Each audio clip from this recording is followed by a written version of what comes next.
Hi guys, Arthur here from Homeowner DIY.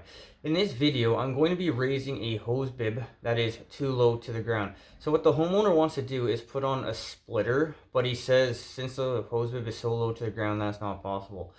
So one thing you have to keep in mind, if you're going to go upwards, you need to have a way to drain out the water because the piping is going to be on the outside of the house, so it's subject to freezing. So with that in mind, we'll look at our setup.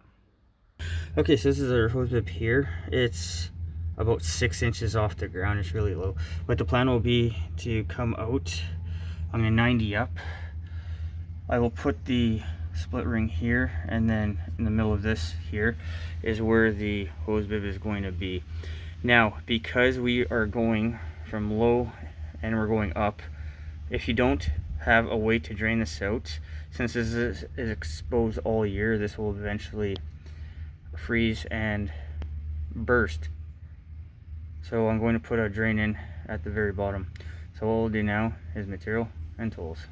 All right, this is the materials list. So I have 1/2 inch copper pipe. I have a 3/4 radiator tee. So this is for a heating system. The reason I'm using this is because I need the 1/8 inch bleeder valve. This will be the drain for the hose bib. Now, because they only come in 3/4, I have two 3/4 by 1/2 reducers, a 1/2 inch street copper 90, 1/2 inch coupling, white Teflon tape, 1.5 inch by 1/4 inch hanger mate, split ring. This is made for copper. That is why it's been painted. Make sure that you're using one that's made for copper. If it's made out of steel, then you're gonna have to insulate it using electrical tape. I have a boiler drain, so this is a 1/2 inch 1/4 turn, 3/8 ready rod, and for soldering material, Emery cloth, Aquasol solder, and then Flux.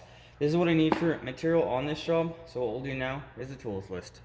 All right, this is the tools list. So I have my finishing kit, ratchet wrenches, striker, whatever I'm going to need. Hammer drill. 1/4 inch by 4 inch bit. I have my post, so hand tools, measuring tape, level. I have my cordless kit. I think I only need the grinder. I have a light in the back there. Torch, extension cord, impact sockets. I think I only need the 1/2 inch. For safety equipment, water, earplugs, safety glasses, and then a 1/2 inch impact. This is what I believe I need for tools on this job. So let's get started. Okay, so to start, I'm going to prefab before I am on site to do this job. So this is a street by regular 90. So the street end here is the flat end, and then this goes onto a pipe. The idea of the street is it'll fit on the inside here. So the street side is the same diameter as pipe. The reason I'm not using a regular 90 is because I'm going to need a small piece of pipe between the two.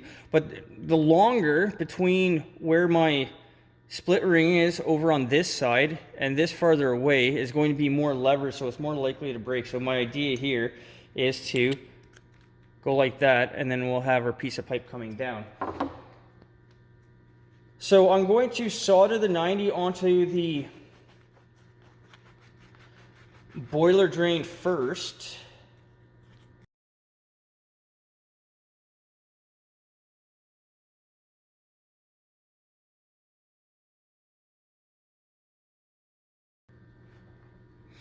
Okay, so for the most part, if you use the seam and eye it out at the top, you'll be nice and straight.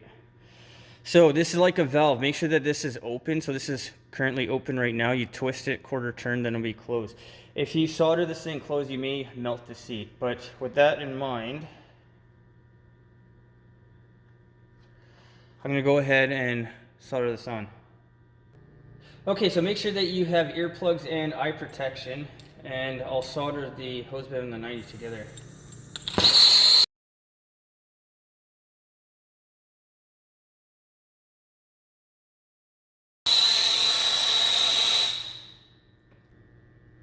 Okay, with it cooled enough that the solder is now solid,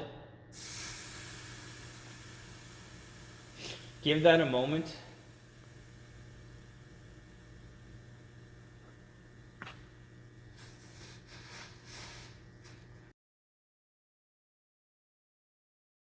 Okay, so remember, this is going to be hot, and I'm wiping with a wet piece of paper towel. You can also use a damp rag, but make sure that it is wet.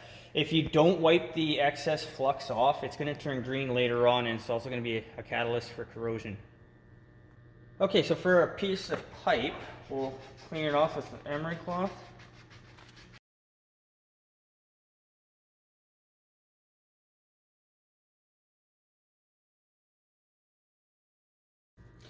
Okay, so I will solder the pipe onto the 90.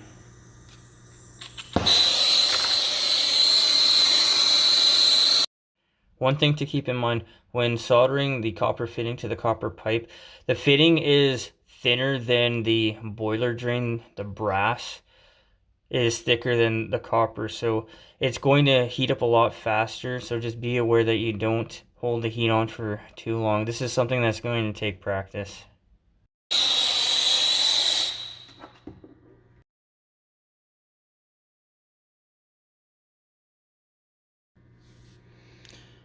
Okay, so that's it soldered on, and the plan will be to clamp up somewhere up here. Okay, so this is the stopping drain here, so our drain's on this side. So I'll close it here. Now you can either open the drain right now, or you can open the hose bib outside.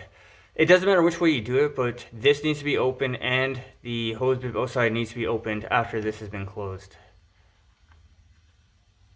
Okay, so this is our setup. You see how low the hose bib is to the ground. So the plan will be to probably raise it up to about there. The only thing that really matters is where I put in the split ring for this to support it. Otherwise, this should be straightforward. Alright, so with the water shut off on the inside, we'll just open this, get the remaining water out.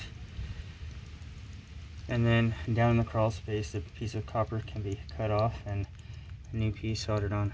Alright, so using a level,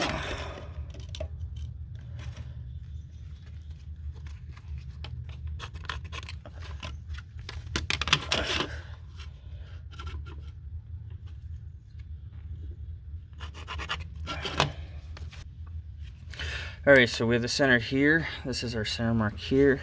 And then I'm going to put my split ring right in the middle of the brick to minimize any chance of cracking this brick when I drill it. Okay, so I'm going to clean right about there all the way around. I'm going to take a grinder. I'll cut this off here. I'll put my new piece of pipe in through the hole, and then I'm going to solder on the coupling. It's too awkward in here to film this, but it's just cut and couple. That's all I'm doing here. Alright, so I soldered the coupling in.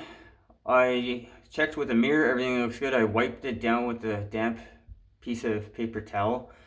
So this is all done down here. So what I'm going to do is go and work on the outside. Okay, so the 90 will be about there. This will be the drain that's pointed down, and that's going to drain out the vertical section here. So what I'm going to do is I'm going to drill this up here now. We'll put the hanger mate in, and then I will put the 90 down here, and then I'll figure out the length of ready rod between the split ring and the hanger mate. Okay, so I'm going to drill until I hit my depth gauge, the rod on the left.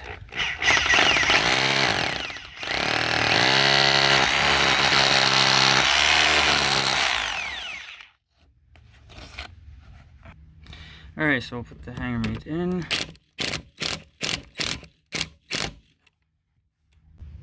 Alright, so I've made a mark, and the mark will be the end here. Actually, I'm going to have to come back a little bit more just so I have a place to solder comfortably. Guys, like this here, this is too tight. Give yourself a little more room to work. But what I'm going to do first of all is I'm going to solder this here, because it's easier to do this on the vertical than trying to solder over here. So right now we'll go ahead and just solder this. Alright, so I'll cut off the copper.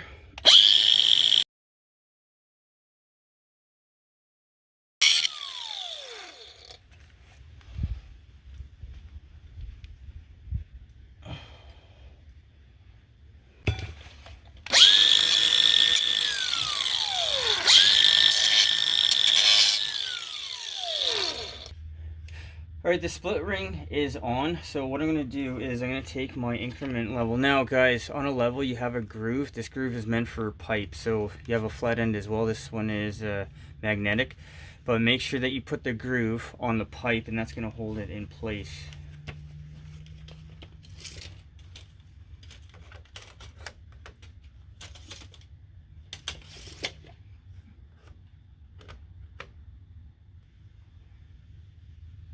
So the level is plumb.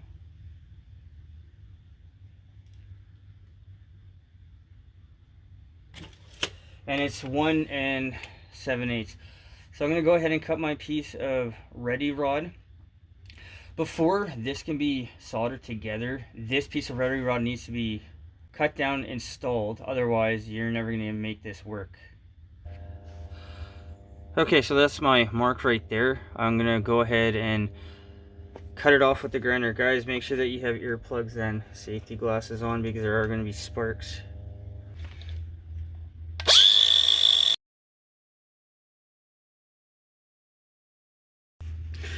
Okay, so with the end cut off, what you need to do is you need to bevel it, because there's a burr. If you don't take off the burr, you're not going to be able to thread the rod on.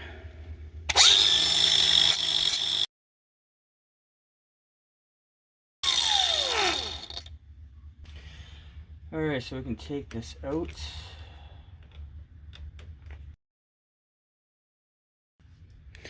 Okay, so we'll screw this on. So, also one thing to be sure, you don't want the steel sticking through. It needs to be short. Just like that. You don't want the steel touching the copper pipe, because that defeats the purpose of the split ring.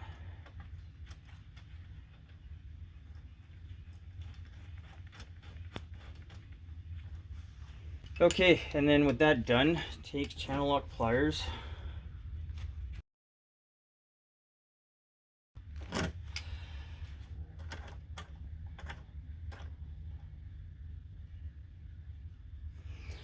Alright, so what I'll do now is I'll test to make sure that this is all going to work out.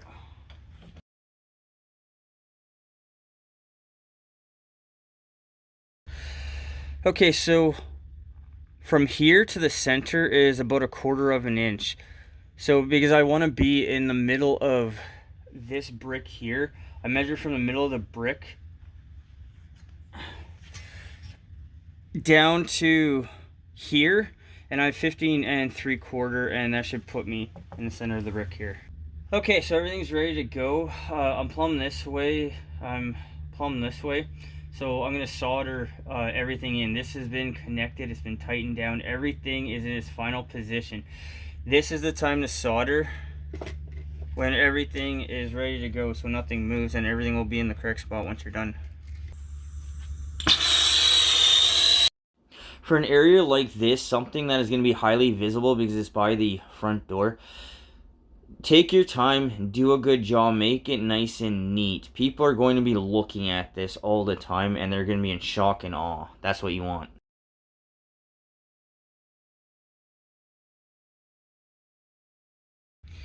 Alright, so we're going to install our bleeder. So I'm going to put on Teflon tape.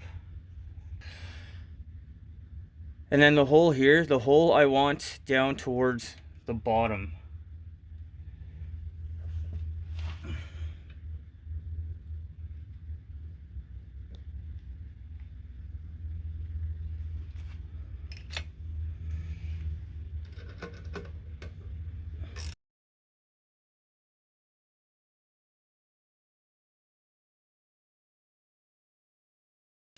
Okay, so with the bleeder on, tighten that so the bleeder is now shut off. So the reason that I put it in this orientation is so you can put a screwdriver to drain this vertical portion out. So what I'm going to do now is I'm going to go into the crawl space and turn the water on. Okay, so this is it. It's done. You notice how it's solid.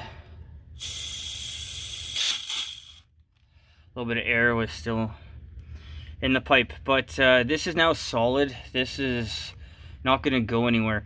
Without this here, I'm positive that this will eventually snap off, because people are going to want to pull it back and forth, up and down, left, right, all over the place. So the drain at the bottom,